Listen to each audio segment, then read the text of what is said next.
Bom, dando continuidade ao nosso estudo, estamos no texto O Estádio do Espelho como formador da função do eu.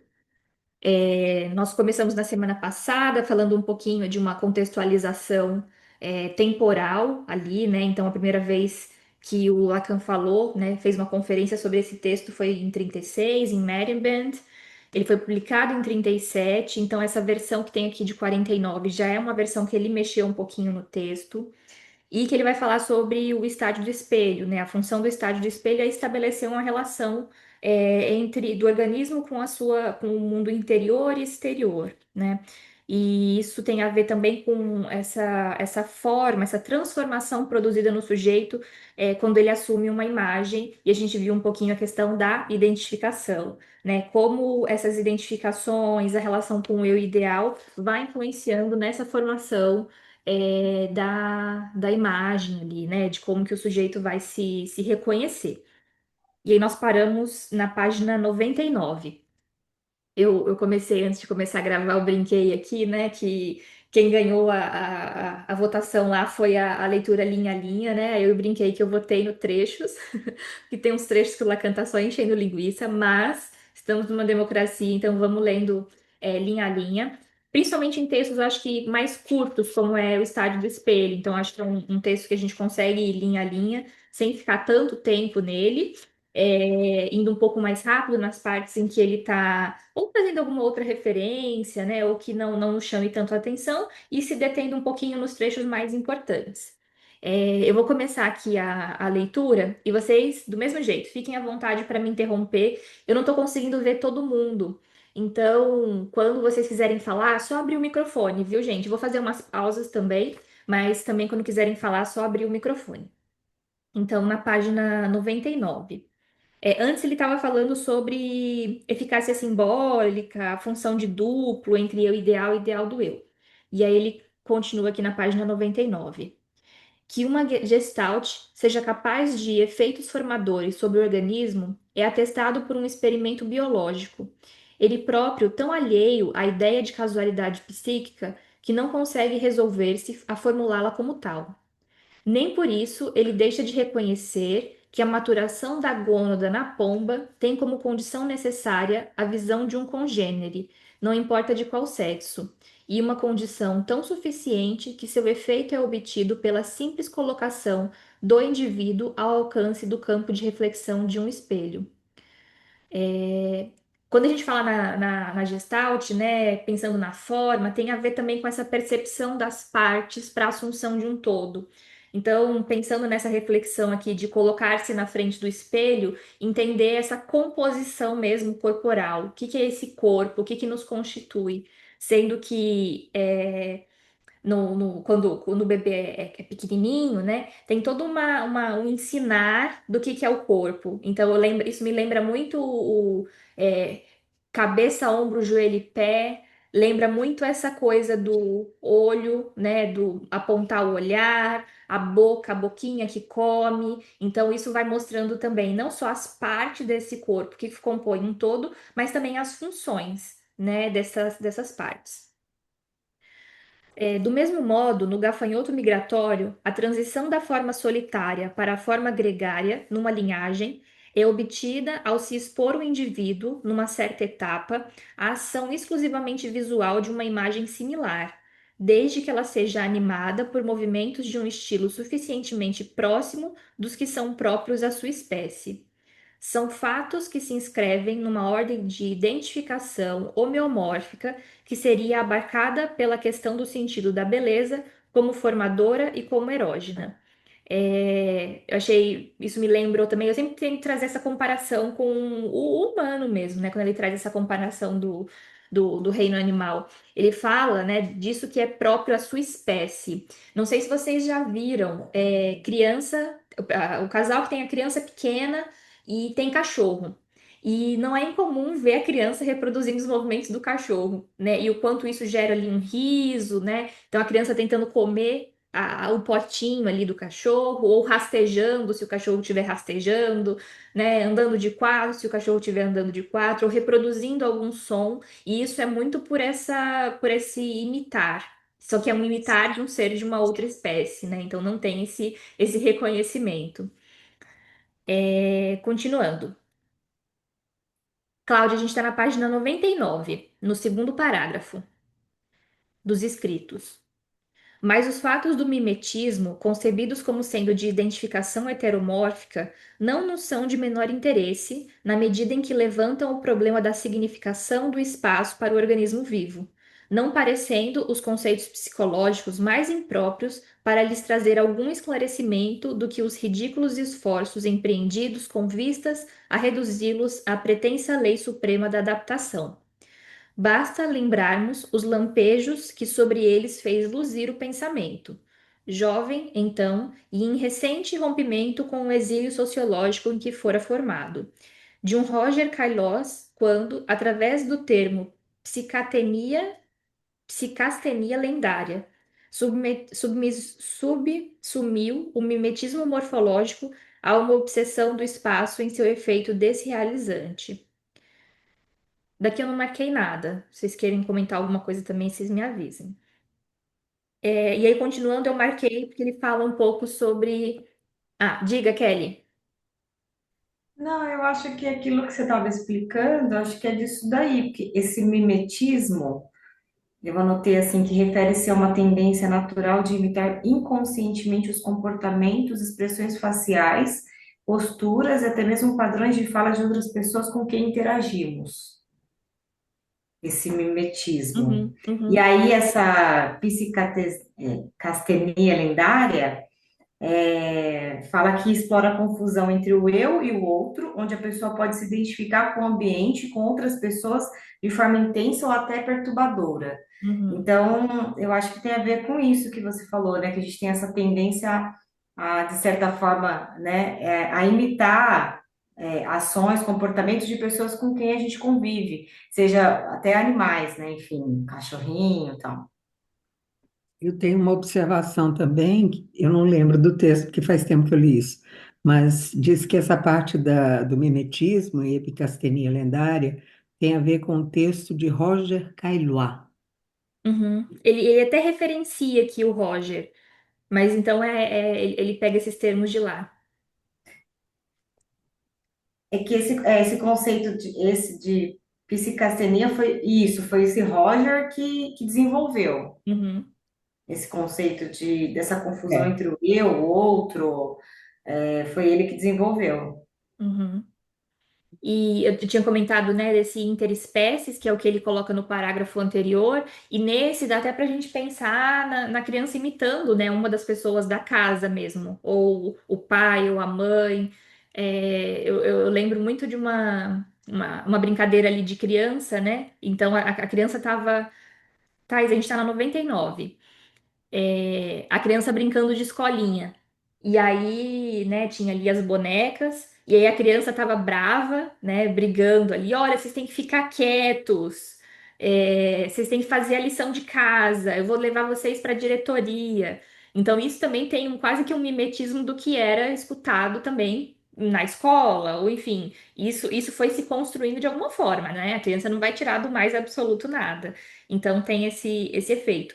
Agora, quando ele citou aqui esse Roger Carlois, foi interessante vocês amarrarem essas duas ideias que vêm dele, né? A ideia do mimetismo e a da psicastenia lendária. O Lacan, ele está sempre referenciando outros autores, né?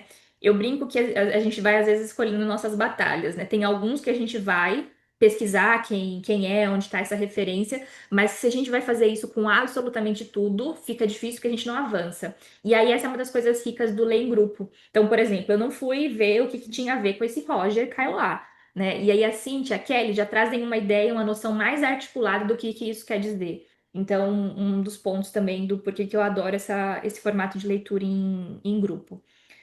É, Vou continuando aqui mais um pouquinho, no final da página 99.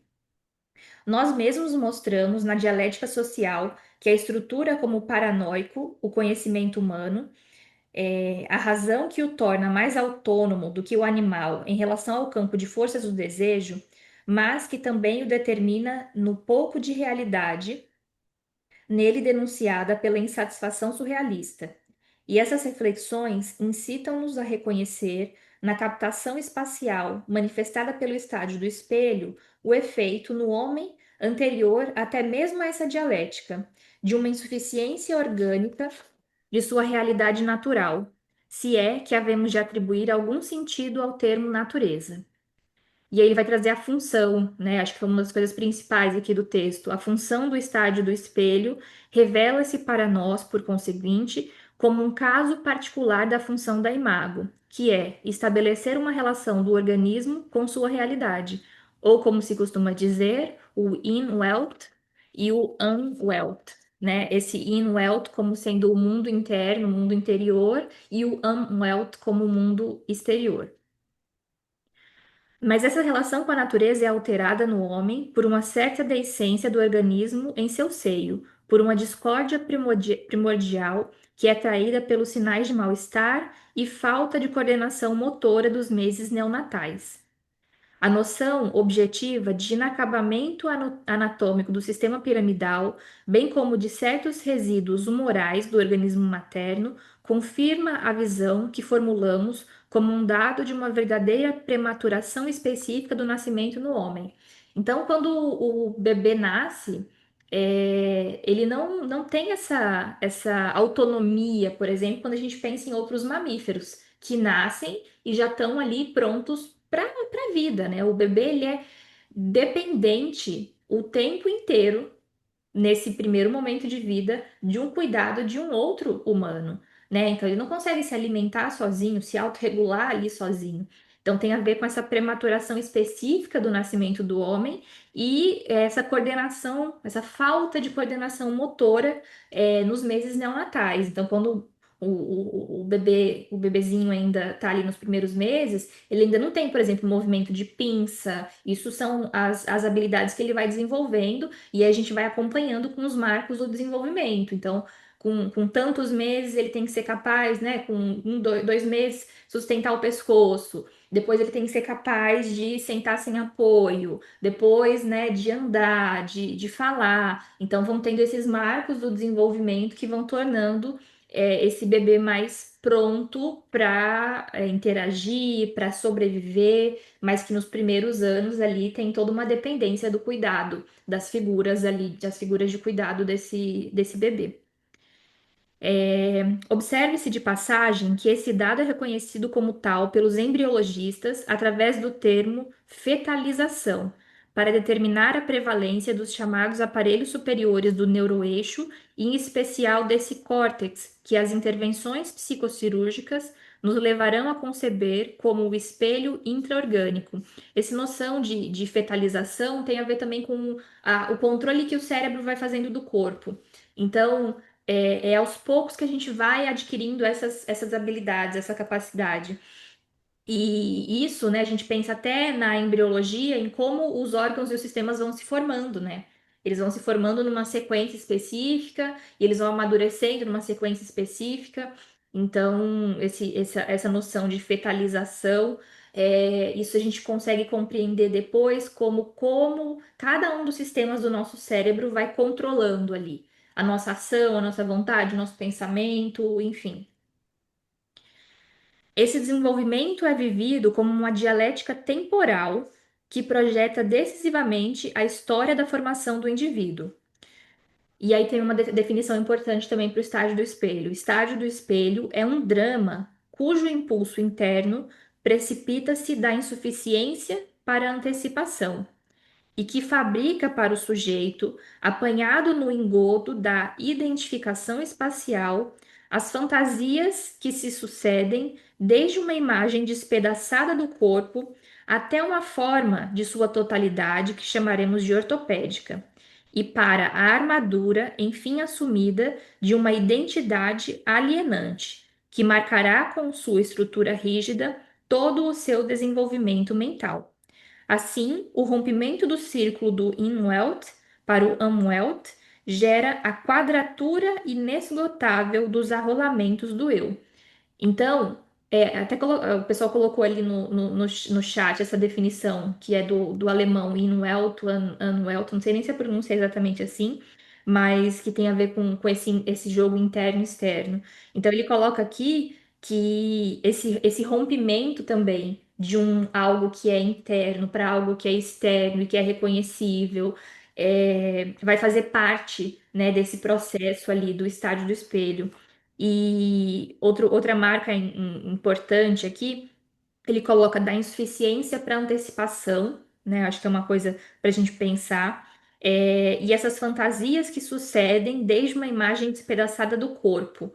Então, que antes tem essas partes, parece que não se comunicam, algo despedaçado do corpo, até a gente compreender esse corpo como uma unidade. Diga, Luciene. Oi, só eu não gosto muito de corrigir, mas é só porque essa palavra tem bastante, é invalid, Invent. invalid und unvalid, porque sempre o W tem som de V em alemão e o V tem som de F, por isso Volkswagen. Então, sempre que tem o W Umwelt. vai ter o som de V, e sempre que tem o V do português vai ter o som de F. Só mesmo, eu sei que não tem nada a ver, mas Não, mas só para. agradeço. E o, Não, o- eu sei é- falar alemão. e o É, outro é Umwelt. Innenwelt, Isso, Umwelt. Umwelt. Umwelt e Umwelt. Welt. Um. Umwelt. Porque é em volta.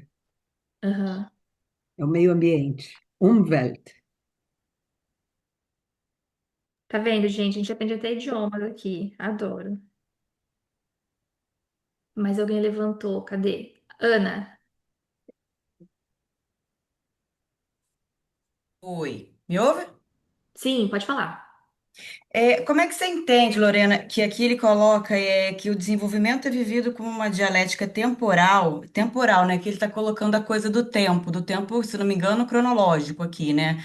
E a gente está acostumado a ouvir agora já, né? Estudantes de Lacan, né? Que toda a lógica, né? A constituição do sujeito é uma operação lógica, que não tem a ver com esse tempo cronológico, né? Do tempo, do desenvolvimento. Que você acha que isso aqui é um momento anterior do Lacan, depois ele se retifica? Como é que a gente consegue entender esse acento aqui numa dialética que é temporal, ou seja, cronológica? Uhum. Eu acho que não necessariamente só por ser um texto anterior, mas porque, assim, a gente trabalha com o discurso, então com essa temporalidade que não é cronológica, mas é lógica, tá perfeito como você constrói, mas não tem como a gente desconsiderar que há uma biologia, que há Sim, você acha que. uma embriologia e que o bebezinho ele vai passar por essas fases. Eu acho que é mais nesse sentido também. Eu queria até aproveitar e escutar de vocês também o que vocês pensam. Então, assim, existe uma genética, existe uma embriologia, existem essas etapas ali a serem, né, cumpridas pelo bebê no sentido de desenvolvimento, mas que não é com essa temporalidade que a gente trabalha. Mas não dá para a gente negar, desconsiderar que ela exista. Eu acho que é mais ou menos assim. Então, tanto é que quando a gente fala em quem atende criança, mas principalmente quem atende bebê, psicanálise com bebês, de bebês, o trabalho é muito no sentido dos pais que dialetizam com esse bebê. Então, não tem como desconsiderar que ele vai estar nesse período de evolução mesmo, de corpo, de sistema, de órgãos, né? Então, mais ou menos nesse sentido. Sim, sim, sim. Tá, ele não está excluindo, né? Óbvio, não é que ele está desconsiderando, não é que está dizendo que não existe, né? Ele está Isso, nesse momento trabalhando com esses dados da cronologia, do desenvolvimento mesmo, isso. biológico, orgânico, tá? Para depois, em algum momento, talvez, não sei, transformar isso numa operação lógica, talvez num, não sei, um outro texto, não sei. Tem até uma influência muito grande, quando você falou, né, do momento do texto, uma influência mais freudiana, né? O Freud ele vai Eu trabalhar estava com pensando nisso, isso, tava. Tanto que eu até parte do lembrei daquela frase. desenvolvimento. Não, até porque eu lembrei daquela frase do. É, que- é fonte de todos os motivos morais, né? A prematuridade humana, né? O desamparo primordial é motivo de todos os motivos morais, né? Eu acho que aí ele está falando, né, da necessidade do outro, né? De tudo isso aqui que ele colocou nesse outro parágrafo, né? A Isso. fetalização, né? Uma certa toda.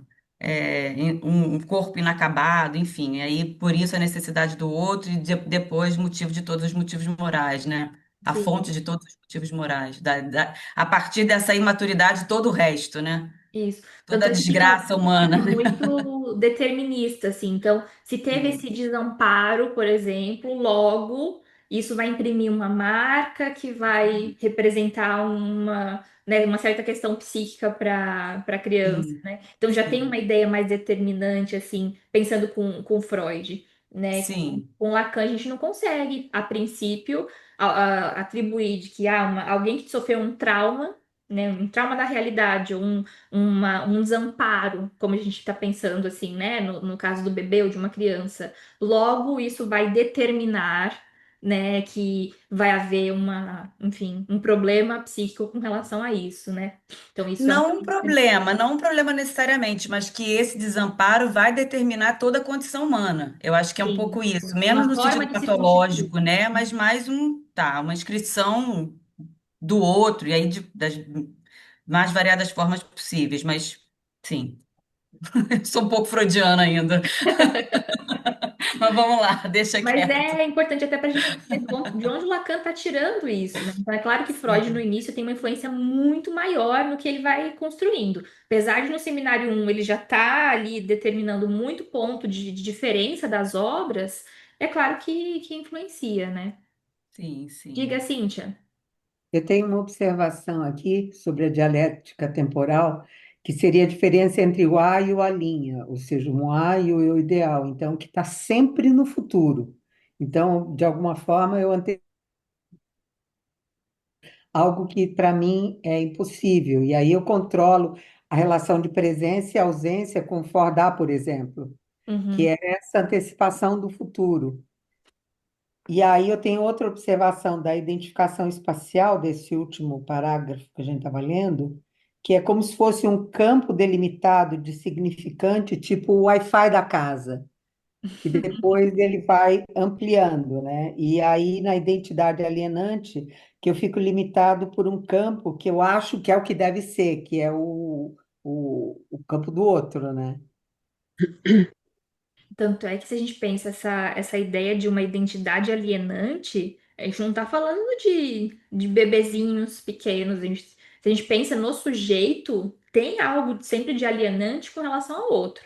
Talvez dê para a gente pensar, né? Não de separar, não tem como a gente separar desse outro, mas a ideia é que não seja pelo menos tão alienante, né? Então, isso é uma coisa que ele coloca aqui, fazendo parte desse momento ali ainda inicial de desenvolvimento da criança, mas que a gente vai ver no discurso mesmo, no discurso dos adultos que nos chegam, por exemplo.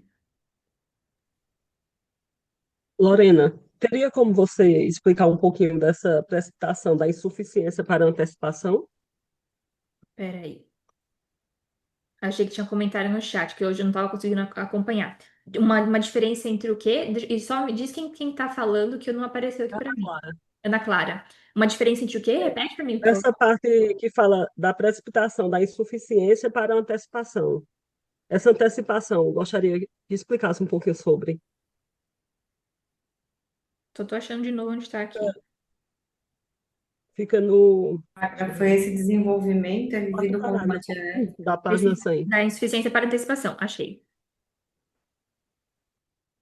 Porque a insuficiência é primeiro da parte de não ter elementos para identificação, né? E a antecipação, eu tinha visto muito como esse movimento lógico, quase do significante de antecipação e retroação.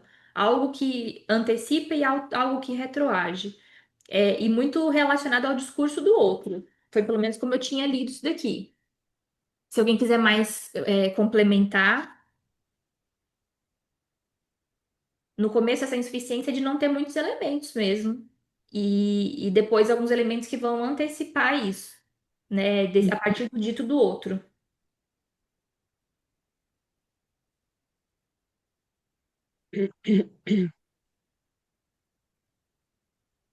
Que mais?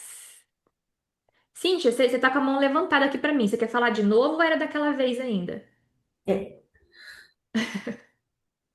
eu achei interessante que ele fala, a gente está questionando sobre esse parágrafo, ele está falando, parece, de algo bem primordial, que ele fala assim, apanhado no engodo da identificação espacial, né? Então parece que é algo bem primordial mesmo, né? É aquilo, aí a gente está falando dessa questão dos significantes, esses primeiros significantes dados, né, por esse outro, dessa problemática, né, de lá na frente esse sujeito ficar muito identificado a isso, como até fixado mesmo, né? Fixado. Uhum. E aí isso causa um grande sofrimento, né? Mas não, né, que parece, mas como é algo primordial, isso faz parte, né? A princípio de que isso ocorra mesmo, né? Essa identificação com esses primeiros, né, significantes dados por esse outro, tudo. E precisa E ocorrer, né, Kelly? senão, senão não tem como existir. Só assim mesmo, mas depois a tendência, né, se, por exemplo, chega algo bem fixado assim no momento da análise, né, é justamente sair um pouco dessa identificação. A Cíntia falou desse a linha, e aí eu lembrei lá no esquema L que esse a linha é o eu é o outro, né, a princípio, né? Eu sou o outro, por isso que a gente está falando disso, dessa imagem do espelho, que depois isso, de certa forma, começa quando vem essa linguagem, vem um terceiro, e aí, né, eu vejo que não existe só essa relação, né, entre mãe e bebê, né, existem outras coisas para além disso. Uhum. Mas aqui é algo bem primordial ainda, né? É, Parece eu que está falando disso, não sei. eu tenho a impressão que o que ele descreve aqui é como se ele estivesse descrevendo justamente todo o processo do estádio do espelho, né?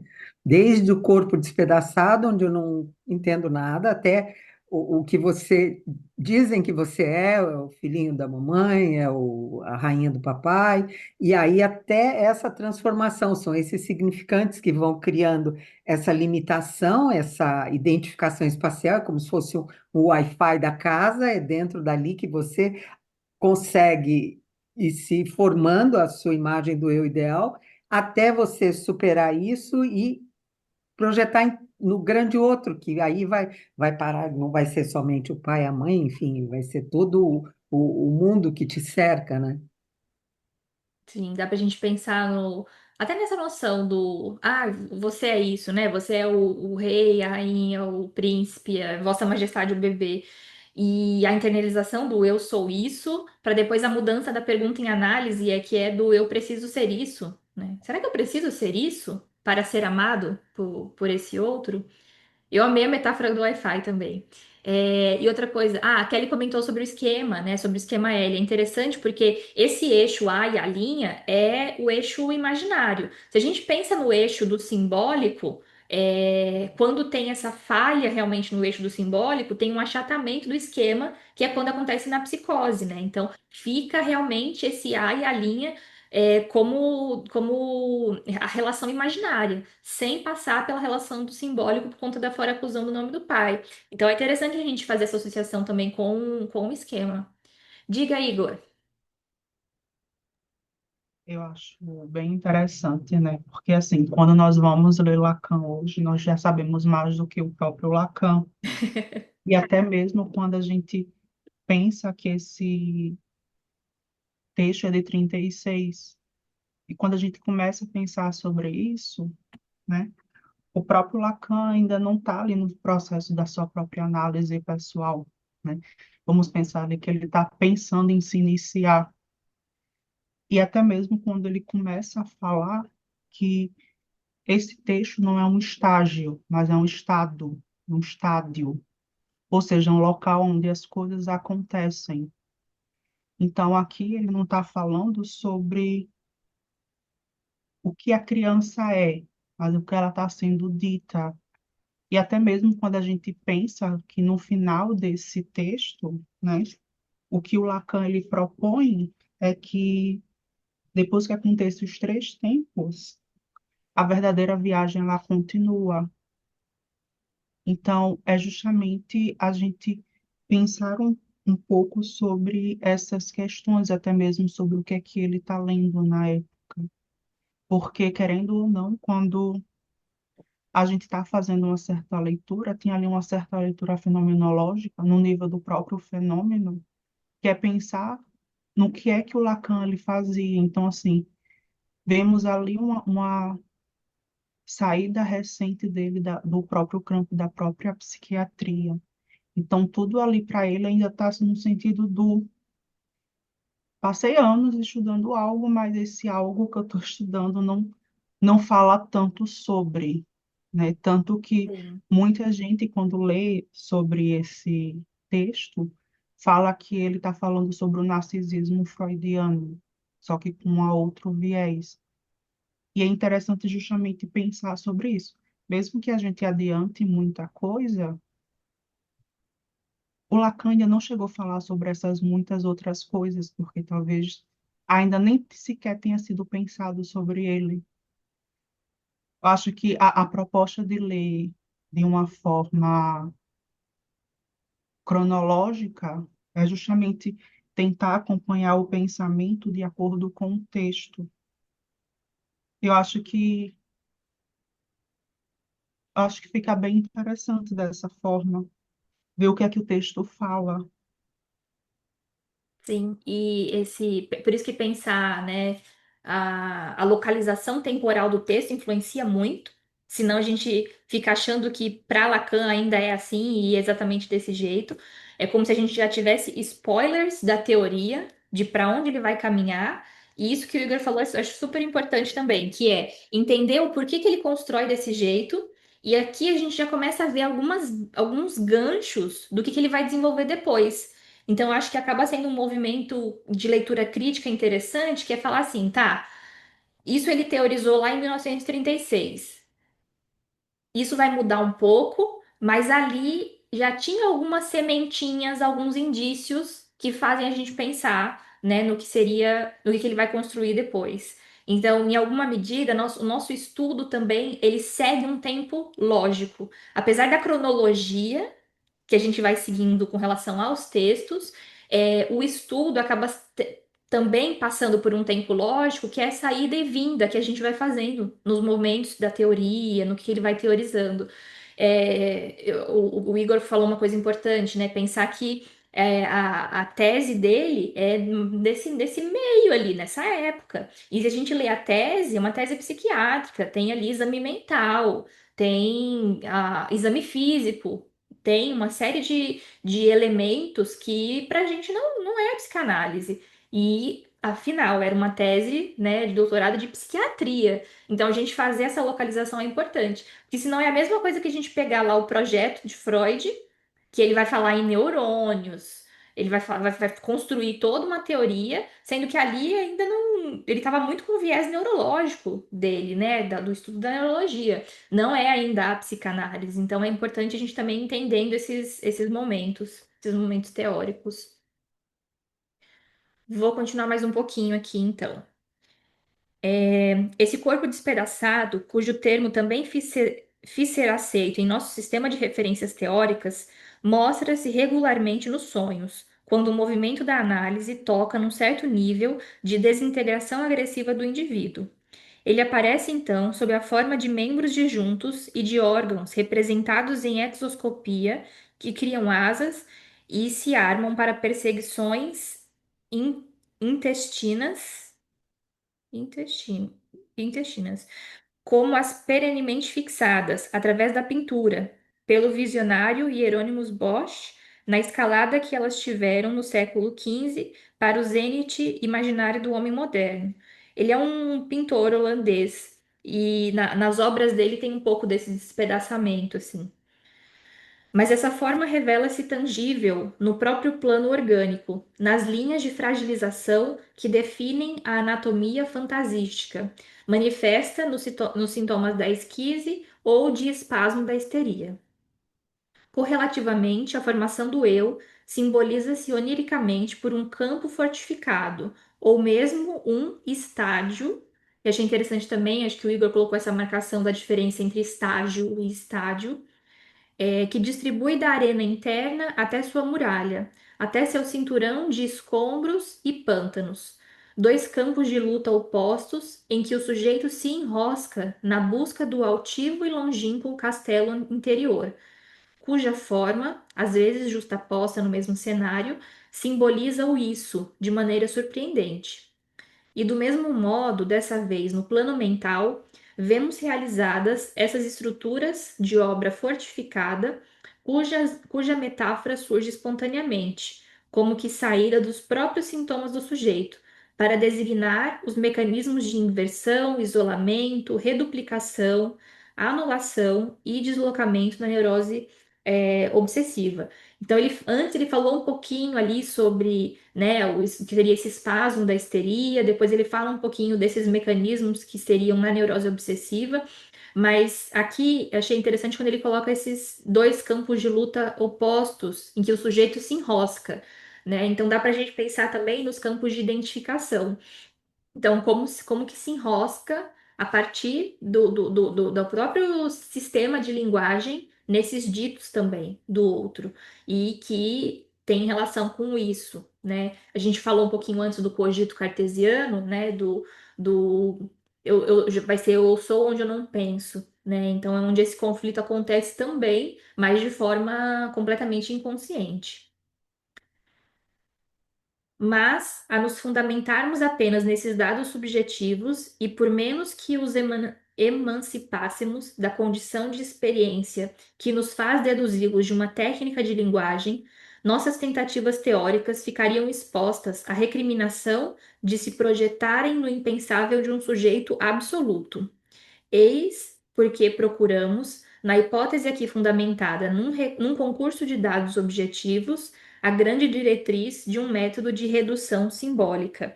Então, ele já tinha comentado um pouquinho de redução simbólica lá na página 98, essa noção de eficácia simbólica, como se fosse uma cura mágica.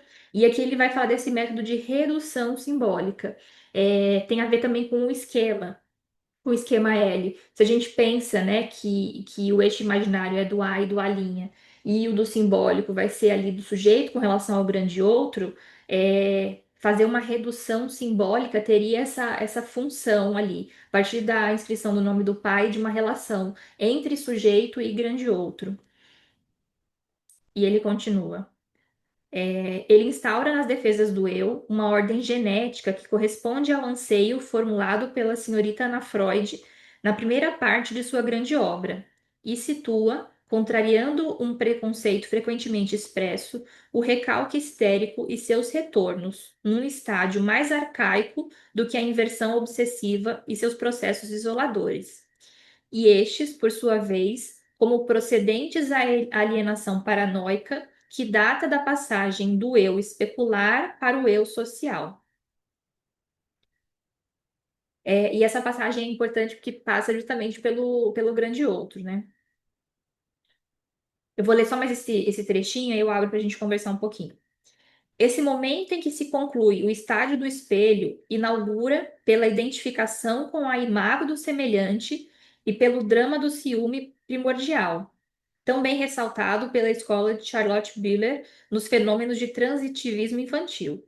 A dialética que desde então liga o eu a situações socialmente elaboradas. Aqui ele coloca como se tivesse uma conclusão do estágio do espelho. Talvez nesse momento ele tivesse essa compreensão, mas que depois ele reitera, falando que não tem essa conclusão, que isso vai estar em constante transformação, influência, porque vamos estar ainda inseridos na linguagem e nessa relação com o grande outro.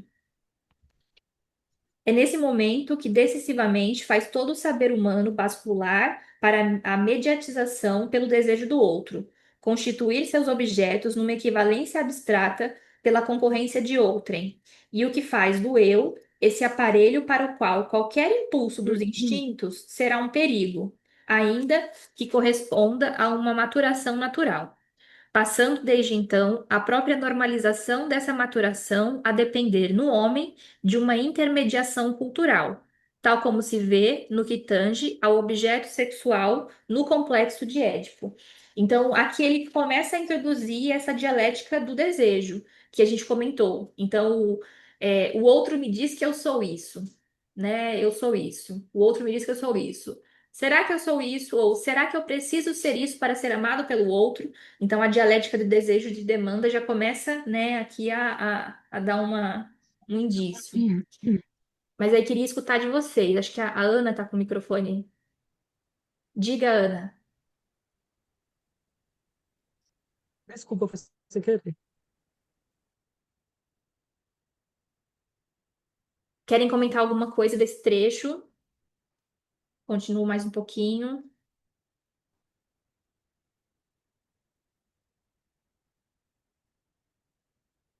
Vou continuar mais um pouco, então. O termo narcisismo primário, pelo qual a doutrina designa o investimento libidinal próprio desse momento, revela em seus inventores, à luz de nossa concepção, o mais profundo sentimento das latências da semântica.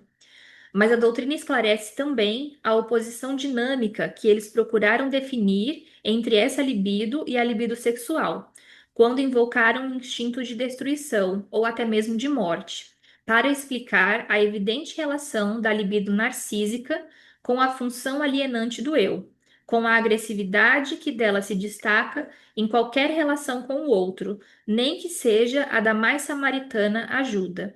Então aqui ele começa já a introduzir a noção, né, narcisismo primário, por isso que o Igor colocou também, né, de terem uma visão como se fosse fazer essa referência ao texto freudiano. Mas aqui ele já começa a pontuar algumas diferenças do que ele vai colocar enquanto narcisismo, né? Então, o narcisismo primário designa esse investimento libidinal próprio deste momento. E aí ele vai falar dessa oposição dinâmica entre libido e uma libido sexual. É, e dessa função alienante do eu. Continuar mais um pouquinho. É que eles tocaram nessa negatividade existencial, cuja realidade é tão vivamente promovida pela filosofia contemporânea do ser e do nada. Mas essa filosofia, infelizmente, só a capta dentro dos limites de uma self-suficiência da consciência, que, por estar inscrita em suas premissas, encadeia nos desconhecimentos constitutivos do eu a ilusão de autonomia em que se fia, como se o eu fosse, né, totalmente independente e não alienado ao outro. Brincadeira espirituosa que, por se nutrir singularmente de empréstimos retirados da experiência analítica, culmina na pretensão de garantir uma psicanálise existencial, pensando na noção de existencialismo. Ao cabo do projeto histórico de uma sociedade de não mais reconhecer em si outra função que não a utilitária, e na angústia do indivíduo diante da forma concentracionista do vínculo social cujo surgimento parece recompensar esse esforço, o existencialismo julga-se pelas justificativas que dá para os impasses subjetivos, que a rigor resultam dele uma liberdade que nunca se afirma tão autêntica quanto dentro dos muros de uma prisão. Uma exigência do engajamento e que se exprime a importância da consciência pura de superar qualquer situação. Uma idealização voyeurista sádica da relação sexual, uma personalidade que só se realiza no suicídio, e uma consciência do outro que só se satisfaz pelo assassinato hegeliano. Essa frase, né, de que a liberdade ela é tão autêntica quanto dentro de os muros de uma prisão, diz muito sobre a neurose nessa relação do sujeito com o outro, né? Aqui, o que seria esses muros dentro de uma prisão, dá para a gente pensar na própria estrutura, né? Se a gente for pensar numa separação do sujeito e do outro, seria o equivalente à loucura, né? Não é nem a psicose, porque na psicose tem relação sujeito e outro. Então, aqui, quando ele coloca, né, dentro desses muros da prisão, dá para a gente pensar nesse conceito de estrutura. Tudo bem até aqui? Então, vou continuar mais um pouquinho. A essas proposições, opõe-se toda a nossa experiência, na medida em que ela nos dissuade de conceber o eu como centrado no sistema percepção-consciência, como organizado pelo princípio da realidade, no qual se formula o preconceito cientificista mais contrário à dialética do conhecimento, e nos indica que partamos da função de desconhecimento que o caracteriza em todas as suas estruturas tão vigorosamente articulados pela senhorita Ana Freud, pois Averneinum representa sua forma patente, latente em sua grande maioria, permanecerão seus efeitos, enquanto não forem esclarecidos por alguma luz refletida sobre o plano da fatalidade em que se manifesta o isso. Aqui tem bastante uma influência freudiana, né? Principalmente quando ele fala aqui do sistema de percepção, consciência. Então, tem a ver com aquele esquema do pente que o Freud vai propor.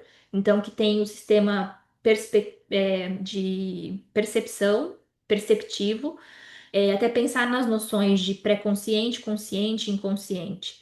E aí ele traz essa referência aqui, né? Pensando na negação, ou denegação, e o quanto isso tem relação também com o que a Ana Freud vai teorizar. Assim se compreende a inércia própria das formações do eu, onde podemos ver a definição mais abrangente da neurose, ver como a captação do sujeito pela situação dá a fórmula mais geral da loucura, tanto do que jaz entre os muros do hospício, quanto da que ensurdece a terra com seu barulho e seu furor. Então, também pensando nessa relação de sujeito e outro, posteriormente, né? Mas aqui teria a ver com essa fórmula que ele vai colocar como uma fórmula da neurose. Então, essa captação do sujeito pela situação ou pela relação entre o mundo interno e externo. Os sofrimentos da neurose e da psicose são para nós a escola das paixões da alma, assim como o fiel da balança psicanalítica, quando calculamos a inclinação de sua ameaça em comunidades inteiras. Dá-nos índice Dá-nos o índice de amortecimento das paixões da polis. Esse final aqui do texto, ele é muito, muito bonito, assim, o jeito que o Lacan escreve. Então, pensar nos sofrimentos da neurose e da psicose são para nós essa escola das paixões da alma, ou que dizem respeito a essas relações do sujeito. Nesse ponto de junção da natureza com a cultura, que a antropologia de nossa época perscruta obstinadamente, apenas a psicanálise reconhece esse nó de servidão imaginária que o amor sempre tem de redesfazer ou deslindar. Então, tem a ver com essa servidão imaginária muito na relação entre a e a linha, né? E aí a gente vai precisar passar isso para o nível do simbólico para conseguir atuar via significante. E aqui ele traça também essa relação com a cultura. Eu acho importante, porque senão fica muito numa noção de que o Lacan ele não trabalha com essa dimensão. Então aqui ele já tinha algo que apontava para essa relação da cultura. Até porque a gente pode entender a cultura também através desse campo do grande outro. Para tal tarefa, não há no sentimento altruísta nenhuma promessa para nós, que expomos à luz a agressividade subjacente à ação do filântropo, do idealista, do pedagogo ou do reformador. E aí, esse finalzinho aqui tem tudo a ver com o que o Igor falou. No recurso que preservamos do sujeito ao sujeito, a psicanálise pode acompanhar o paciente até o limite estático do tu és isto, em que se revela para ele a cifra de seu destino mortal. Mas não está só em nosso poder de praticantes levá-lo a esse momento em que começa a verdadeira viagem. Então é aqui que começa o trabalho, né? Senão isso ficaria muito restrito ao tu és isso e ponto, né? Então esse limite exático do tu és isto, o Lacan no Seminário 3, ele vai falar que a gente chega no eu sou isso a partir do tu és isto, a partir também do que é dito. Então, a partir disso que é dito, a gente chega a algo do eu, mas que reconhecer isso não é para ficar só nesse campo de um destino mortal, né? Eu sou isso que é o Gabriela, né? Nasci assim, vou morrer assim. Mas levar esse momento que aí começa a verdadeira viagem, que aí começa, por exemplo, todo o trabalho analítico para uma outra construção, né, uma outra relação para esse sujeito, uma relação com o outro, né? E aí pensando em tudo. Aqui nesse momento do ensino seria uma relação do sujeito uma relação do eu com o mundo interno, interior ou exterior. E é só tudo isso esse texto. Queria escutar vocês agora um pouquinho desse trecho final, acho que é um trecho bem importante, que ele sintetiza bem como que a gente continua caminhando com essa noção de estádio do espelho, mas também do texto como um todo, assim, como é que foi essa leitura, como é que foi para vocês? Tiveram insights diferentes? Diga, Kelly.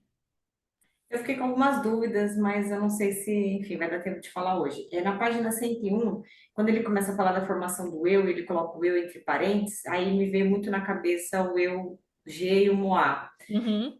Mas eu acho que ele não está falando disso ainda, né? Eu acho. Mas me fiquei confusa porque ele colocou esse eu entre parênteses. E na verdade ele não está falando nem desse. Que esse eu entre parênteses para mim seria o G, mas ele está falando de algo já imaginário, de algo primário do narcisismo. Então, assim, eu só fiz uma confusão na minha cabeça. É porque provavelmente isso vai ser lá na frente, né? Mas aí ele colocou assim, eu fiquei confusa. E aí, na página 102, eu estava lendo a gente está estudando o livro lá do Bruce Fink, daquele Fundamentos da Técnica Psicanalítica, e aí tem algum momento, porque o Bruce Fink também ele joga umas coisas assim, você fica meio perdida, porque ele não fala de onde ele tirou, tipo, bom, quem falou isso? Ele coloca umas notas, sabe, perdidas, assim, não tem. E aí, enfim, aí ele falou um negócio do self numa nota, referenciando como se, tipo assim, o livro é de Lacan, aí ele cita lá numa nota, não fala nem de onde ele tirou o negócio de self. E aí eu falei, nossa, que estranho, nunca li em Lacan self, né? Enfim, não sei se é de Clay, Winnicott, o negócio do selfie. E aí, eu agora aqui falou, né? Bom, não falou self, mas usou self-suficiência. Aí eu fiquei pensando, será que o self que ele falou lá era de Lacan mesmo? Porque lá aqui alguma coisa de self Lacan falou. Ai, fiquei toda confusa. Primeiro da nota de rodapé. Do G, né? Ele faz a nota de rodapé aqui diferenciando, né? Ele fala que o G, sujeito do inconsciente, vai vir grafado entre colchetes como eu. Então Ele ele pôs coloca nota? aqui. Na 96, trata-se aqui em francês do Ah, não vi G, a sujeito do nota. inconsciente, Ah, que vem tá, grafado tá. ao longo do texto nessa edição como eu. Aí ele coloca para consultar a nota brasileira, tá na página 936. A gente viu um pouquinho disso lá acho que foi no começo do outro encontro. Ah, sim, sim, ele faz diferenciação. Tá, Aí na 936 ele faz essa diferenciação na nota da edição brasileira. tá. Mas esse é o texto que é o de 49. Então, talvez no de 36 não esteja essa diferenciação. E aí, a partir do de 49 e a tradução dele, aí tenha feito a distinção. Então, para distinguir a tradução em português do Moá e do G, adotou-se a solução análoga à utilizada na versão brasileira do Seminário 2. G como sujeito do inconsciente, grafado entre colchetes, e Moá condicionalmente grafado como eu.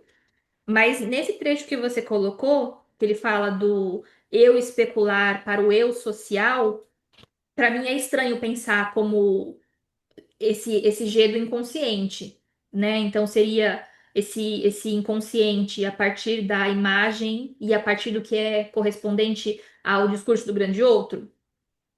Seria uma leitura possível, considerando que essa noção de G e entre colchetes aqui tá certa.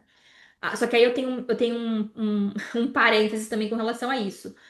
Quando o Lacan tá falando, né? Então, se a gente for pensar que a de 1936 foi uma apresentação falada, e em 37 que foi publicado o texto, então, se for na falada, ele vai falar do eu, do eu, do eu. Então, quem escuta, não dá para saber se ele tá falando do eu do consciente, eu do inconsciente, se ele tá falando de G e Moá, né? E, claro, assim, pensando no francês, teria essa diferença. Mas para escrita, isso sairia tudo como eu, né? Aqui, pensando que são escritos, esse já passou por essa revisão. Então a gente, teoricamente, vai nessa linha de que entre colchetes seria esse G do inconsciente. Se alguém tiver alguma correção também, viu, gente? O que eu tô trazendo aqui é a partir das minhas leituras, do que eu já vi. E com relação a isso do self, né? O Lacan ele não trabalha com a teoria do self, mas em alguns momentos pode ser que ele referencie. Eu acredito que é o que acontece nesse momento. Ele está trazendo ali alguma noção, está fazendo referência a algum outro autor e traz uma noção ali. Quando ele colocou, né? Como é que você falou? Self, tá na 101, 102. Aqui está 102, self-suficiência da consciência. Então, e se a gente for pensar, ele cita isso, mas não é algo que ele teoriza sobre, que ele vai criar Sim. enquanto conceito, né? Então, assim, acho que tem a ver com esse momento do texto e com as referências que ele vai fazendo Não, porque quando eu vi lá no livro, né, tipo assim, na nota, né? isso, do Bruce Fink falando, eu falei, nossa, será que ele, né, tipo, só que não, ele não cita, né, que, enfim, em algum momento foi mencionado por Lacan, mas, né, ele colocou lá acho que por causa disso, em algum momento Lacan falou, tá aqui, né, por exemplo, tá aqui. Nunca tinha me deparado, primeira vez. É. Por isso que é importante, né? Seria ótimo, né? Se todos os textos colocassem ali as referências, porque se coloca lá, o Lacan falou de selfie no Estádio do Espelho, página 101, 102, a gente consegue ir no texto e ver, não só checar se ele falou, mas como ele falou. Acho que isso é uma coisa, né, importante. Deixa eu ver, mais algumas pessoas levantaram a mão. Deixa eu ver se vai dar. A Dani. Oi, é só para comentar algo que me atravessou, e aí talvez também atravessou alguém, a gente possa trocar no próximo encontro, né? Já acabou o tempo. Que é na página 101, eu sei que é uma leitura mais difícil, mas aí de repente eu fui pega assim por uma poesia na página 101, que fala a formação do eu simboliza-se oniricamente por um campo fortificado, ou mesmo um estádio, que distribui da arena interna até sua muralha, até seu cinturão de escombros e pântanos. Dois campos de lutas opostos, em que o sujeito se enrosca na busca do altivo e longínquo castelo interior, cuja forma às vezes justaposta no mesmo cenário. Eu achei linda Bonito, né? essa cor. Eu achei isso tão bonito. Eu fiquei aqui quando a gente começou na semana passada, eu fiquei aqui um tempo, porque é assim mesmo que a gente se sente, que às vezes o paciente chega para nós, né? Numa arena, às vezes derrotado, às vezes lutando. Eu achei isso tão bonito e eu acho que dá para entender muita coisa a partir desse parágrafo, sabe? E eu acho bonito quando o escritor ele vem e tenta fazer essas metáforas assim de forma mais poética, me pega, sabe? Aí eu falei, vou comentar que isso me atravessou. Sim. É, E quando ele fala, né, desse cinturão de escombros e pântanos, né? Isso é muito, muito forte, né? Até a gente pensando simbolicamente, o que que é estar nesse cinturão. E confesso que, assim, que eu acho bem poético é esse finalzinho mesmo, essa parte do levá-lo ao momento que começa a verdadeira viagem. É um texto, é um trecho, assim, ele encerra bem o texto. Mas esse eu não tinha visto tanta beleza quanto agora, como você destacou. Então, obrigada pelo destaque. Bom, e aí a gente até passou um pouquinho do nosso tempo. Vou carregar lá o vídeo, mando para vocês. E aí na semana que vem a gente continua, certo? Obrigada, viu, gente? Beijo. Obrigada, gente. Beijo, Lorena. Obrigada, Lore. Beijo, tchau.